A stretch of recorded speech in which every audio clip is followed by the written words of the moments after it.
ప్రియమైన సహోదరులందరికీ అస్సలాము అలైకుం వరహ్మతుల్లాహి వబరకాతుహు. సహోదరులారా, కశ్మీర్లో కొందరు ఉగ్రవాదులు అమాయక ప్రజలపై ఏ విధంగా విరుచుకుపడ్డారో మనందరికీ తెలుసు. సహోదరులారా, ఈ ఘటన చాలా బాధాకరం అండి. ఈ ఘటన వల్ల మొత్తం భారతదేశం బాధపడుతుంది. సహోదరులారా, ఈ ఉగ్రవాదుల యొక్క సిద్ధాంతం ఒక్కటే అండి. వీరు భారతదేశం యొక్క అందాన్ని, ఐక్యమత్యాన్ని, సోదర భావాన్ని తుడిచివేయాలనుకుంటున్నారు. దేశం శాంతి భద్రతతో, ప్రేమతో ఉండడాన్ని చూడలేకపోతున్నారు. వీరు దేశంలో అమాయక ప్రజలపై దాడి చేసి అల్లర్లు సృష్టించి తమ సొంత లాభాన్ని సద్వినియోగం చేసుకోవాలనుకుంటున్నారు. వారికి అడ్వాంటేజ్ గా మార్చుకోవాలనుకుంటున్నారు. సహోదరులారా, ఇలాంటి దుర్మార్గులకు మతంతో సంబంధం ఉండదండి. మతంలో ఏముంది, ధర్మంలో ఏముంది అనేది వీరికి అనవసరం. ఇలాంటి వారి కోసం అల్లాహ్ తాలా పవిత్ర ఖురాన్ గ్రంథంలో ఈ విధంగా తెలియజేస్తున్నాడు. వమన్ యఖ్తుల్ ముమినన్ ముతఅమ్మిదన్ ఫజజాఉహు జహన్నము ఖాలిదన్ ఫీహా వగదిబల్లాహు అలైహి వలఅనహు వఅద్ద లహు అదాబన్ అజీమా. దీని అర్థం ఏమిటి అంటే, ఉద్దేశపూర్వకంగా చంపే వారికి తగిన ప్రతిఫలం నరకం, అందులో వారు శాశ్వతంగా ఉంటారు, మరియు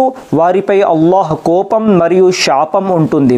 మరియు ఇలాంటి వారి కోసం అల్లాహ్ తాలా ఘోరమైన శిక్షను సిద్ధం చేసి ఉంచాడు అని ఖురాన్ స్పష్టంగా తెలియజేస్తుంది. ఖురాన్ గ్రంథాన్ని నమ్మని వారే ఇలాంటి దాడులు చేస్తూ ఉంటారండి. ఖురాన్ గ్రంథాన్ని నమ్మిన వారు, ఖురాన్ షరీఫ్ ను అర్థం చేసుకున్న ఏ ముస్లిం కూడా ఇలాంటి పనులు చేయరు. ఇస్లాంలో ఏముంది? పొరుగు వారిని ప్రేమించండి అని ఉంది, పొరుగు వారికి సహాయం చేయండి అని ఉంది, పొరుగు వారిని కాపాడండి అని ఉంది. సహోదరులారా, దీనికి ఒక మంచి ఉదాహరణ ఎవరు అంటే సయ్యద్ ఆదిల్ హుస్సేన్ షా.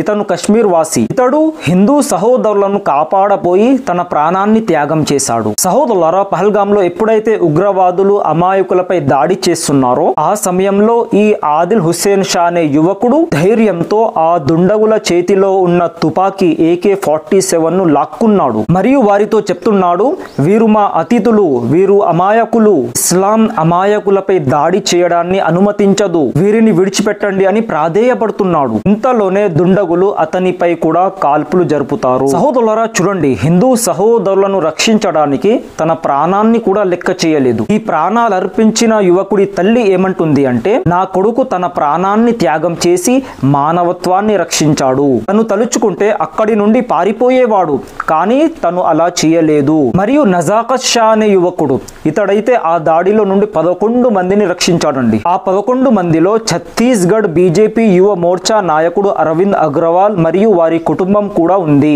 దాడి తర్వాత అరవింద్ అగ్రవాల్ గారు సోషల్ మీడియాలో ఏం పోస్ట్ చేశారు అంటే, మీరు మీ ప్రాణాలను పనంగా పెట్టి మా ప్రాణాలను కాపాడారు, మేము నజాకత్ భాయ్ యొక్క రుణం ఎప్పుడూ కూడా తీర్చుకోలేము. సహోదరులారా, ఇది నిజమైన మానవత్వం అండి.